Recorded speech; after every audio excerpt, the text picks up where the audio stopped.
was sent this lithium power sports battery and asked to give my opinion on it and make this short video. So let's check it out. This is for a smaller, like a motorcycle or a ATV or even like a scooter. That's what I've got here. I'm going to put it in a scooter. This is a 12 volt and 30 watt hours, 150 cranking amps. So it's a very small battery, just enough to turn over those small DC driven motors that turn the starter. So here you got capacity 2.5 watt hours, cranking amps 150 marked right on it here. And nice thing about these, they have a battery gauge right built in, and this one came with 90% of charge, which is cool. Very lightweight, these things. I mean, you can just pick them up like nothing compared to the lead versions. And they last a long time in terms of longevity. It's got its own battery monitoring system inside here, so that helps you with the charging. And then these don't just discharge as the lead acid ones do. They will last a lot longer, hold a lifespan of 2 to 3 times what you can get from a lead battery.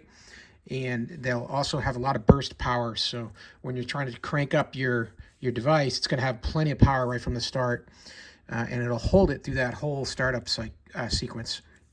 I think something they do with these batteries is there's capacitors in here that help with that burst, because if you were running a UTV or something like that where you needed to use the battery maybe to run a series of lights or horns, air horns, things like that, you probably would not want a lithium battery because it's not going to have that continuous amps, but it does for the starting. So that's what the value is for these. Something like a jet ski, you crank it up, you take off, you don't use the battery much after it's started up. There's not headlights or anything to worry about. So with these here, you're going to get the ability to use front side posts, side or top, because these are all threaded, and they give you the bolts here as well for you to just thread down your connections however you need them. And then it gives you a little plate here too. Some of these batteries, because they are so compact, they might fit better in your machine if it's raised up. And so this little plate here clicks into the bottom, and then it'll hold it in place so you can set that in and have the right height for you to reach your cables and stuff. Let's get this installed on my scooter and give it a try.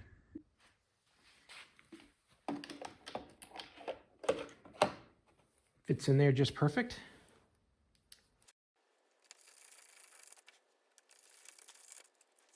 So I got our battery installed. Let's see if we can get this thing to crank. This has not been driven in a long time.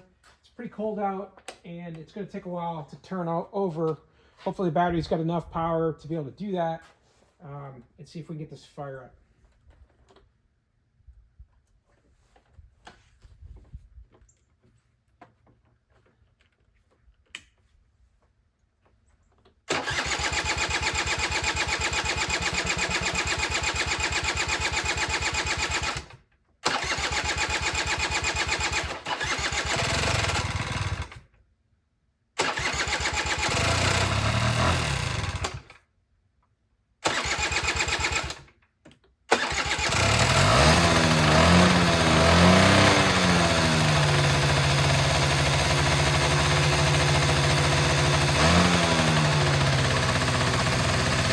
Well, all right, there you go. We got it to start, and it took a little while.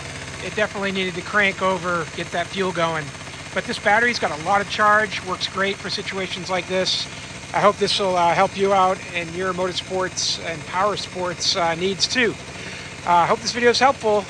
Have a great day.